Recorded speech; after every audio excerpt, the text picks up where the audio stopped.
बिस्मिल्लाहिर्रहमानिर्रहीम। अस्सलाम वालेकुम। एक ऐसे नबी जिनको द्यो हेकल मछली ने निगल लिया, आप कौन थे और आप कैसे मछली के पेट में 40 दिन तक जिंदा रहे? ऐसी ही मालूमाती वीडियोस को देखने के लिए हमारे चैनल को सब्सक्राइब कीजिए और बेल आइकन के बटन को प्रेस कीजिए ताकि हमारी हर नई आने वाली वीडियो आप तक फौरी पहुंच सके। इस वीडियो में हम ऐसे नबी का वाक़या जानेंगे जिनका जिक्र कुरान में यूनुस और तौरात में जोनाह के नाम से आया है। तारीख में एसारियन कौम एक अजीम और ताकतवर कौम की हैसियत जानी जाती है जिसका दारुल हुकूमत एशोर था। एशोर दरअसल बनी इसराइल की नस्ल से ताल्लुक़ रखते थे जो बख्ते नसर के हमले के बाद गुलाम बनाकर बाबुल और इराक लाए गए। उस जमाने में दराए दजला के किनारे नैनुआ नामी एक छोटी सी बस्ती थी। एशोर के किसी बादशाह ने एशोर के नाम पर नैनुआ में एक मंदिर बनाया। रफ्ता रफ्ता दूसरे बादशाहों ने भी मंदिर और इमारतें बनाना शुरू कर दी और एक दौर ऐसा आया कि छोटा सा इलाका सल्तनत एशोरिया के अजीमुल शान दारुल सल्तनत में तब्दील हो गया। नैनुआ शहर के बीचों बीच मंदिर और शाही महल थे जहां से एशोर का बादशाह पूरी सल्तनत पर हुकूमत करता। वो ऊंचे तख्त पर बैठकर बाजारों, गलियों और तफरीगाहों का नज़ारा किया करता। एशोर के मगरबी इलाकों में लहलहाते खेत थे। पूरा शहर दरख्तों और बागात से सरसब्ज़ो शादाब था। एशोर लोग पत्थर तराशने के फ़न में भी माहिर थे, लिहाजा जगह जगह संगे मरमर की दीवारों पर उन्होंने अपने देवताओं के नक्श व निगार बना रखे थे। मुख्तसरन ये है कि नैनवा तहजीब व तमद्दुन के लिहाज से तो इंतहाई याफ्ता शहर था। एशोर देवता उनका सबसे बड़ा देवता था। नीज़ ये लोग बादशाह को भी खुदा किया करते थे। ये लोग बुत परस्ती, कुफ्र, शिर्क में मुब्तला थे। उस वक्त नैनवा शहर की आबादी तकरीबन 1 लाख से ज़्यादा थी। ये 700 कबल मसीह का ज़माना था। अल्लाह तबारक व तआला ने उस ज़माने में इस कौम की हिदायत के लिए हज़रत यूनुस अलैहिस्सलाम को भेजा। आपका पूरा नाम यूनुस इब्ने मत्ता था। आप हज़रत हूद अलैहिस्सलाम की औलाद में से थे, जबकि बाज़ मौरख़ीन ने लिखा है कि हज़रत यूनुस अलैहिस्सलाम का ताल्लुक़ बनी इसराइल से था। आप अलैहिस्सलाम हज़रत यूसुफ के छोटे भाई बिन्यामीन के बेटे थे। जब आपको नबूवत मिली उस वक्त आपकी उम्र 28 बरस थी। आप अलैहिस्सलाम पर एक सहीफ़ा भी नाजिल हुआ जो तौरात में योनाह के नाम से मौजूद है। हज़रत यूनुस अलैहिस्सलाम सबसे पहले अशूरी बादशाह के पास गए और उसे पैगाम हक़ सुनाया। उसे खुदाई के झूठे दावे से तौबा करने का हुक्म दिया, अल्लाह की इबादत की तरफ बुलाया। यूनुस अलैहिस्सलाम ने उन इसराइली कैदियों को आज़ाद कराने का भी हुक्म दिया जिसे उसने कैद कर रखा था। नैनुआ का बादशाह आप अलैहिस्सलाम की बातें सुनकर गज़बनाक हो गया। वो आप अलैहिस्सलाम की जान का दुश्मन बन गया। लिहाजा आप अलैहिस्सलाम नैनुआ की आवाम के पास गए, उन्हें तबलीग हक़ यानी तौहीद की दावत दी, उन्हें शिर्क व बुत परस्ती और दीगर बुराइयों से तौबा करने को कहा, मगर अहले नैनुआ ने ईमान लाने से इनकार कर दिया। हज़रत यूनुस अलैहिस्सलाम मुसलसल इस कोशिश में रहे कि उनकी कौम के लोग राह रास्त पर आ जाएं। आप अलैहिस्सलाम ने उन्हें बहुत समझाया, दावत तौहीद को जारी रखा। देखते देखते 40 साल का अरसा बीत गया, मगर ये कौम शिर्क पर बाज़िद रही। नीज़ हज़रत यूनुस अलैहिस्सलाम को धमकी भी देते कि अगर आपने एशूदर देवता के खिलाफ कुछ कहा तो वो आप अलैहिस्सलाम का कत्ल कर देंगे।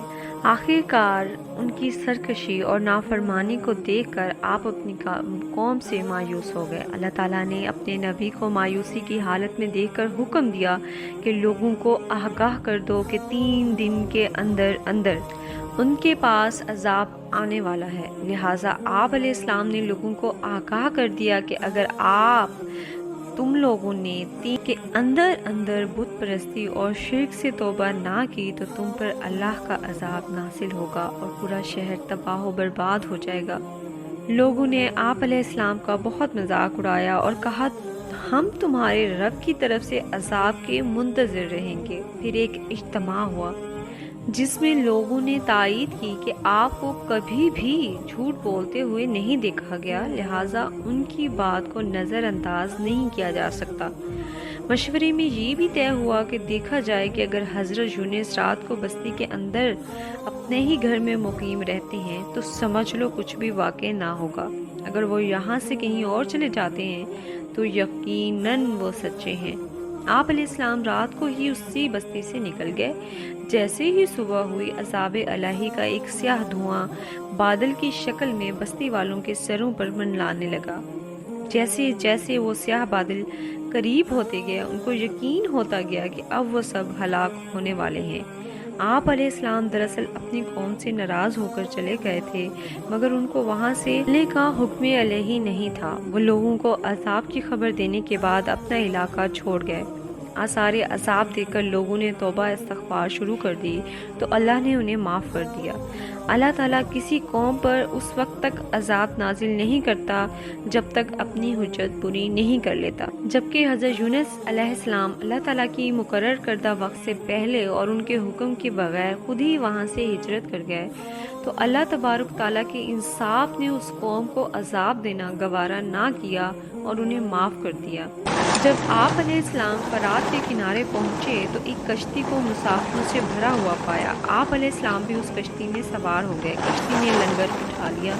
پورا دن سفر خیریت سے جاری رہا، مگر جیسے ہی شام ہوئی اچانک اونچی اونچی لہریں اٹھنے لگیں۔ لوگوں نے اپنا ساز و سامان سمندر میں پھینک دیا تاکہ کشتی کا بوجھ کم ہو جائے، مگر کشتی کا بوجھ پھر بھی کم نہ ہوا۔ جب کشتی ڈگمگانے لگی تو اس کے غرق ہونے کا یقین ہونے لگا۔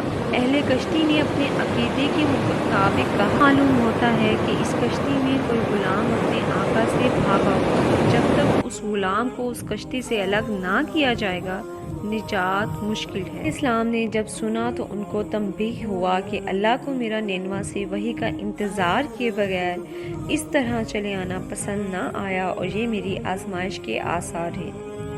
یہ سوچ کر انہوں نے اہل کشتی سے کہا، میں ہی وہ غلام ہوں جو اپنے آقا سے بھاگا ہوا ہوں۔ لہٰذا 3 مرتبہ قرآن اندازی کی گئی اور تینوں مرتبہ آپ علیہ السلام کا نام لکھا ہوا نکلا۔ لہٰذا مجبور ہو کر انہوں نے حضرت یونس علیہ السلام کو دریا میں ڈال دیا۔ اسی وقت اللہ نے ایک بڑی مچھلی کو حکم دیا کہ انہیں نگل لو، مگر دھیان رہے کہ وہ تمہاری غذا نہیں ہے، اسی لیے اس کے جسم پر کوئی تکلیف نہیں ہونی چاہیے۔ آپ علیہ السلام نے جب خود کو مچھلی کے پیٹ میں خود کو زندہ پایا تو بارگاہ الہی میں اپنی ندامت کا اظہار کیا۔ انہوں نے اللہ کو پکارا اور توبہ استغفار شروع کر دی۔ آپ علیہ السلام پر 3 اندھیرے اکٹھے ہو گئے تھے، ایک تو رات کا اندھیرا، مچھلی کے پیٹ کا اندھیرا اور سمندر کا اندھیرا۔ آپ علیہ السلام نے ان اندھیروں میں یہ کلمات پڑھنے شروع کر دیے، اللہ تیرے سوا کوئی معبود نہیں، تو یکتا ہے، میں تیری پاکی بیان کرتا ہوں، بے شک میں اپنے نفس پر خود ہی ظلم کرنے والا ہوں۔ آیتوں میں آتا ہے کہ اگر حضرت یونس علیہ السلام یہ ذکر نہ کرتے تو قیامت تک مچھلی کے پیٹ میں رہتے۔